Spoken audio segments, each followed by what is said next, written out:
Coming up on today's show, I want to look at some cut candidates for the Browns as we are getting closer to the start of the new league year, NFL free agency, and I thought this could serve as a nice primer to get everyone ready for a couple of moves that might be coming down the wire before free agency officially kicks off. So, the first player I want to talk about today is safety Juan Thornhill.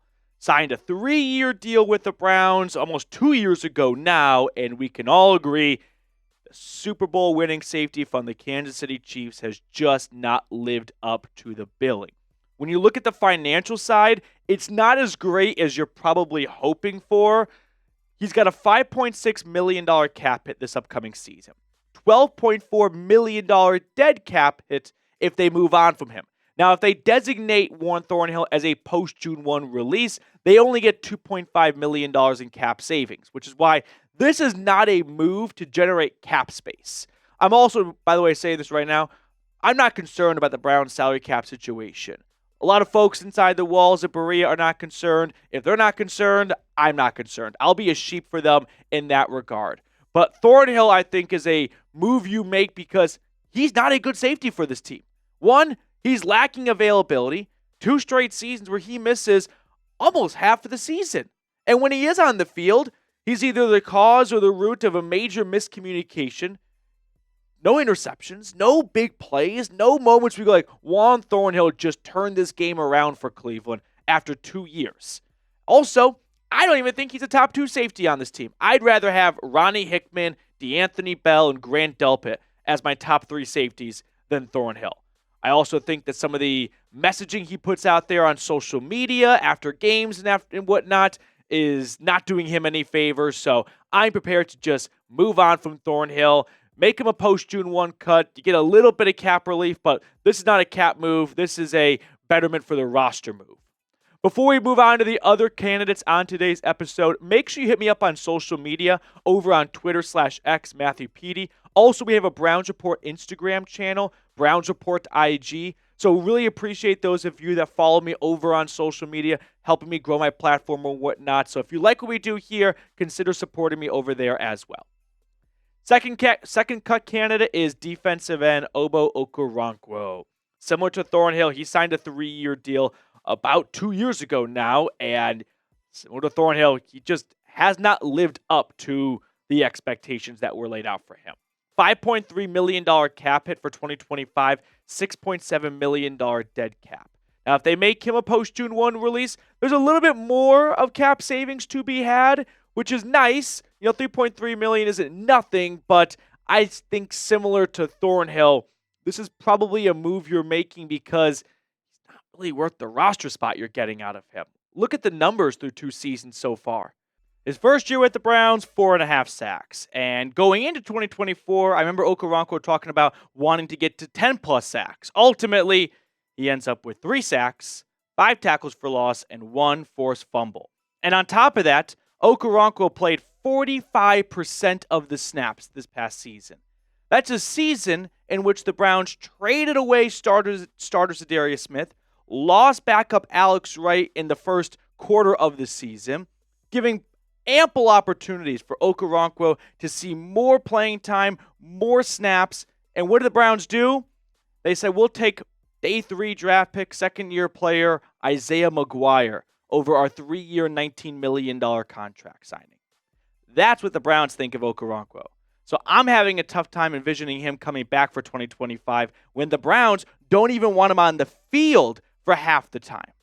Before we move on to the other cut candidates, who do you think is going to get cut between Thornhill and Okoronkwo? If I had to pick one, I would say Thornhill is closer to getting cut. The lack of availability and the antics off the field with social media and whatnot, I would not be surprised if Thornhill is packing his bags first. Moving on to the next 2 cut candidates, we'll bundle them together. It is offensive lineman Joel Bitonio and Wyatt Teller. This one is a tough conversation because they are very different players and reasons than the first 2. But we cannot ignore or just stick our head in the sand and pretend like there's not a very real possibility the Browns are moving on from one of these 2 players or possibly both. But first, I'll give a quick shout out to our sponsor today, and that is Game Time.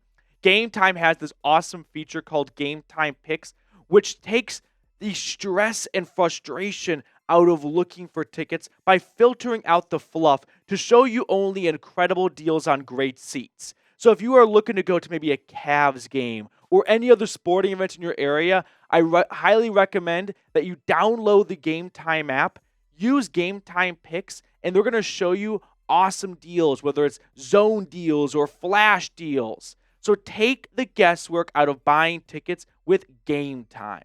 Download the Game Time app, create an account, and use code CHATSPORTS for $20 off your first purchase.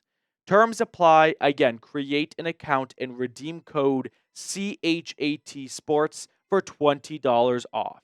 I put all that information for you guys in the comments and description of today's video. Download Game Time today. Last minute tickets, lowest price guaranteed. Getting back to our two favorite guards. I'm bringing up Bitonio. He's not really a cut candidate. He's a retirement candidate, but just to consolidate, I'll throw him in this video. But no, I don't see the Browns cutting Bitonio, but I could see Bitonio cutting himself, right? Moving on and deciding after all this time, I'm going to hang it up. By the way, I was listening to Part of My Take. This is kind of just a side tangent here.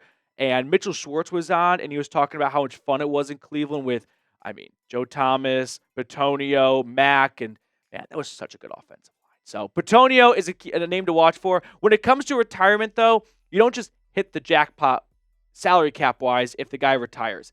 View it like a cut. So if he retires before June 1st, it's the same, I believe. I could be wrong, but I believe the same as if you released him pre-June 1. Whereas if he retires after June 1st, then you get a little bit more salary cap relief because you can spread the dead money over 2 seasons.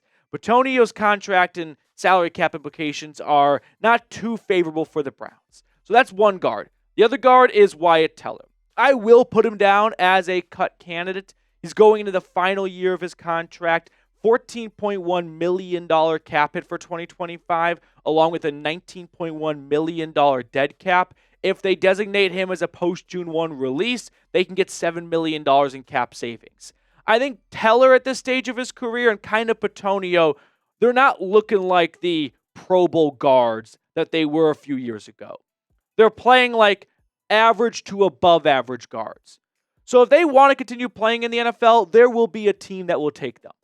I'm not sure if the Browns are going to hold on to both of these players for what they're being paid, or not just paid, but the salary cap hit and implications that follow. My gut tells me one of these two guys is gone. If Bitonio decides I'm going to retire, then they can hold on to Teller. If Bitonio says I'm coming back, then maybe they move on from Teller. And if you don't believe me, I think that Zach Zinter, 3rd-round draft pick last year, was a pick for this year, so that the Browns could have a replacement in-house already. We've got one more cut candidate to watch for, but first things first, we are not doing as well, if I'm being brutally honest with you guys, when it comes to subscribers this January compared to last January. So do me a big favor, if you have not subscribed to the channel yet, scroll on down, click the button. It's completely free, and I'm going to give you the best free daily Browns content out there. 5th and final cut candidate to watch for is kicker Dustin Hopkins. I would have to fire myself if I did not acknowledge Dustin Hopkins as a cut candidate. The guy made 2/3 of his field goals in 2024. I'm not exaggerating. 66%. He even missed one inside of 30. He missed 2 inside of 40. I don't need to reopen the scab or pick at it or let anyone relive it.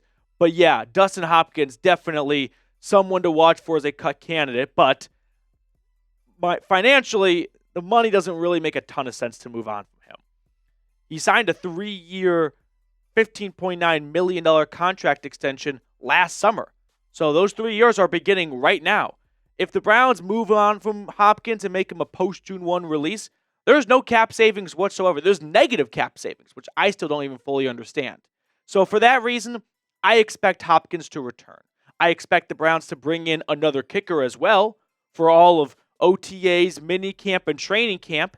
And if Hopkins continues struggling during all those offseason activities, then at that point, they just bite the bullet and go, yeah, it's a financial mistake, but it's not a ginormous financial mistake since it's just a few $1 million in dead money. But the Browns are not going to let another season go down the drain because of kicker problems. but I think they're going to give this kicker a chance to kick himself out of this funk. Now, who do you think is going to end up getting cut? Let me know in the comment section. We went through 5 players today. I'll say Thornhill is most likely, Okoronkwo second, Teller third, and then like Hopkins fourth, Bitonio fifth. They're not going to cut Joel Bitonio. The guy's a Browns icon. If he wants to come back, the Browns are going to let him come back. All right, before we sign off, as always, we pick a card. I've got producer Trace Moustakis with me today. Trace, doing a great job. Which card do you want to go with? 9 of spades for the man they call Moose. I'm going to go with a... No, see, I was going to say 7 of spades, but that's wrong. We learned this yesterday. It's like the movie 21. I'm going to say Jack of clubs. I just improved my odds. Damn. 10 of hearts. 10 of hearts. All right. That'll do it for us today. I'll see everyone tomorrow.